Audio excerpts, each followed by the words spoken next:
60 años.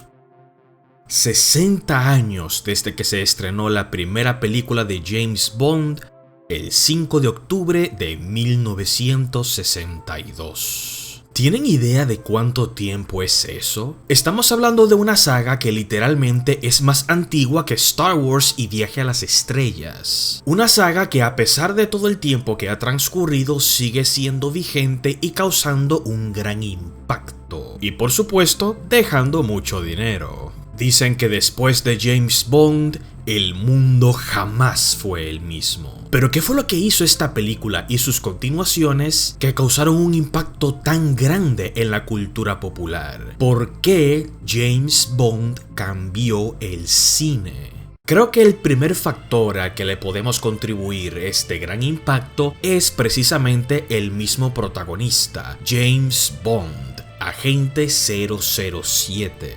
Verán, en aquellos días entre la década del 50 y el 60, la audiencia de Hollywood ya estaba muy acostumbrada a cierto arquetipo de personaje, el típico héroe americano que tiene un código moral bien definido, como Alan Ladd en Shane o los papeles del gran John Wayne. Sin embargo, un personaje como James Bond rompió con todos los esquemas conocidos en ese entonces. Aquí tenemos a un protagonista que difícilmente pudiéramos decir que es un gran héroe. Hay que recordar que James Bond es un agente con licencia para matar, lo que implica que literalmente es un asesino profesional que trabaja para el gobierno. El personaje despliega una frialdad que nunca se había visto antes, como esa grandiosa escena en Dr. No, en la que Bond lleva un conteo de las balas que le quedan a su enemigo, y a pesar de que está totalmente desarmado, no duda en asesinarlo sin pestañear los ojos, para luego continuar con su rutina como si no hubiera pasado nada. Es una actitud que normalmente veríamos en un villano,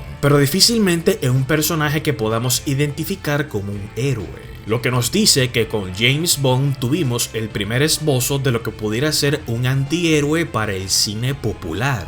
Claro, el concepto de antihéroe es bastante antiguo, incluso data desde la literatura griega, pero esta es la primera vez que en el cine para las grandes masas vemos a un personaje que pudiéramos asociar con un antihéroe, un hombre con un gran carisma, con un gran magnetismo hacia las mujeres, con un sentido del humor bastante negro y macabro, la manera tan relajada en la que afronta los problemas, como a pesar de las adversidades nunca pierde su porte, y la gran frialdad que le caracteriza como un asesino profesional. Pero la manera en la que este protagonista fue presentado no fue lo único que causó un gran impacto. También lo tenemos con la manera en la que los personajes femeninos fueron expuestos. Una vez más tenemos que remontarnos a la época. En aquellos días imperaba una cultura bastante conservadora sobre cómo las mujeres deberían aparentar, cómo deberían vestir y cómo deberían comportarse, y también la manera en la que expresan su sexualidad. Todo eso cambia con esa icónica escena de Honey Rider en Dr. No, interpretada por Ursula Andress. Toman en cuenta que esto es algo que jamás se había visto en la gran pantalla. Una mujer como esa saliendo de la playa con un bikini tan exhibicionista, con un cuerpo que parece tallado por dioses griegos, portando un cuchillo que indica que es una mujer que también es capaz de defenderse por sí sola, era algo que rompía completamente con el conservadurismo que había en aquella época, y que abrió muchas puertas en las formas en que las mujeres podían ser representadas en el cine. De ahí en adelante se ha formado una tradición que los fans hemos bautizado como las chicas Bond. Esa mujer de turno a la que James le roba el corazón en cada película. Pero esto también vino de la mano con otro concepto con el cual Hollywood no estaba lo suficientemente familiarizado: las femme fatale. Femme fatale es un término en francés que significa una mujer fatal.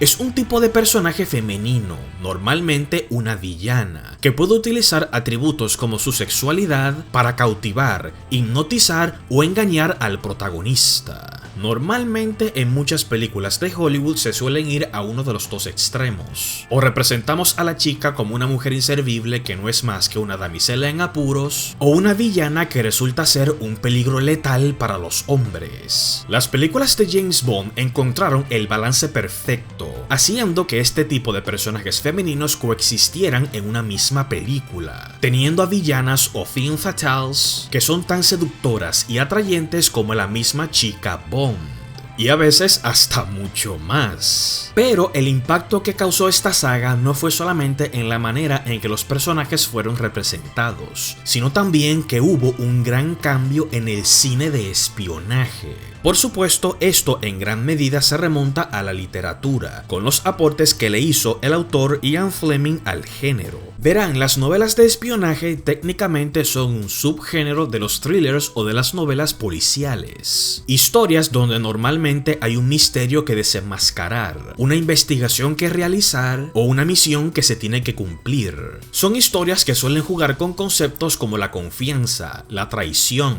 la lealtad, y la mayoría de las veces contaban con alguna connotación histórica, como la Primera o la Segunda Guerra Mundial, la Guerra Fría o el espionaje corporativo. ¿Pueden ver cuál es el común denominador en todos estos conceptos? De alguna forma u otra, el mayor atractivo de las novelas de espionaje suele estar en la misma trama. El hecho de qué tan intrigante sea, qué tanto arrope en su misterio, qué tan comprometedora sea la misión que los personajes tienen que manejar.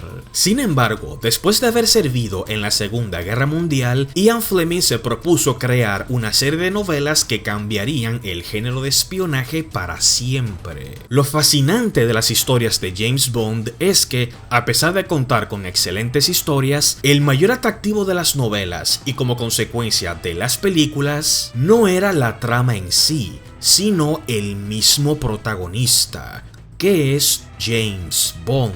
Si nos vamos al prototipo de lo que debería ser un espía, veremos que James Bond se aleja totalmente de cualquier idea preconcebida. Se supone que un espía es un soldado que debe asumir una identidad, debe tratar de mantener el bajo perfil, trabajar con inteligencia y sutileza, siempre tomándose su trabajo en serio. Por otro lado tenemos a un personaje como James Bond, que es todo menos sutil. Estamos hablando de un personaje que impone su presencia tan pronto entra a una habitación.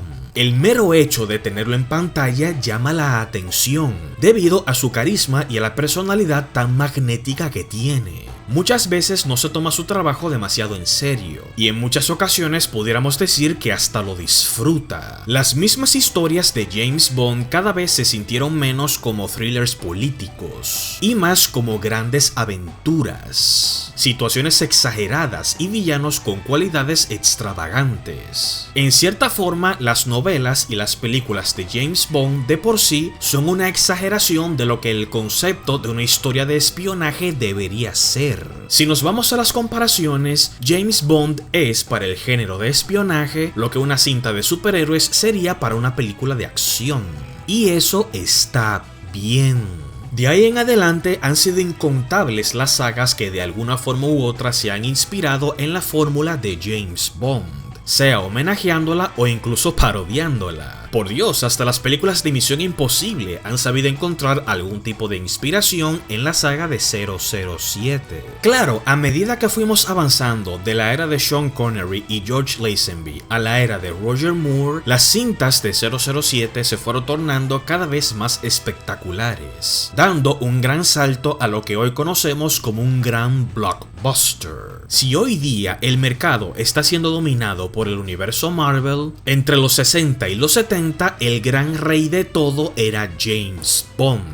Durante décadas las cintas de 007 se convirtieron en el estándar de lo que debería ser el cine de acción de Hollywood, con grandes espectáculos y secuencias de acción elaboradas de manera brillante a base de acrobacias reales y efectos prácticos, que siempre llevaban al límite las posibilidades de lo que se podía filmar para la pantalla grande. Se sorprenderían la cantidad de grandes secuencias en películas famosas e incluso en videojuegos que de alguna forma se inspiraron en grandes secuencias de películas de James Bond. Y por supuesto, la manera increíble en la que esta saga ha sabido adaptarse a los tiempos. Hay una razón por la cual James Bond ha sabido mantenerse relevante en cada era, y es porque cada una de sus interacciones siempre encuentran formas de adaptar al personaje, sea al mundo que vivimos en la actualidad o proyectándose a futuro. Las cintas de Bond con Sean Connery fueron perfectas para el público de los 60. El cine de Roger Moore fue perfecto para el público de los 70 y mitad de los 80. Las aventuras de Timothy Dalton y Pierce Brosnan fueron perfectas para la generación contemporánea de los 90. Y la era de Daniel Craig fue perfecta para una generación que estaba lista para tener una encarnación de 007 mucho más oscura y apegada a las novelas de Ian Fleming. Es por eso que me causa mucha emoción qué es lo que esta saga nos depara a futuro. Teniendo nuevas películas que de alguna forma u otra se están convirtiendo en el nuevo estándar de lo que debería ser el cine de acción, me muero por ver cómo James Bond va a volver a adaptarse a estos tiempos para una vez más romper los esquemas.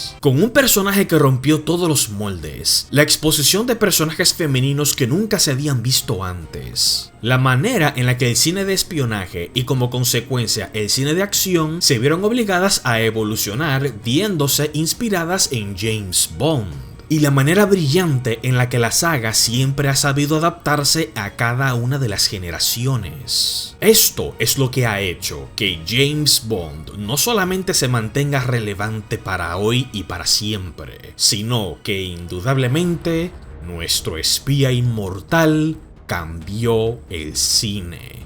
Y 60 años después, todavía lo sigue haciendo. Damas y caballeros, queridos fliqueros y Bond fans, feliz 60 aniversario de James Bond.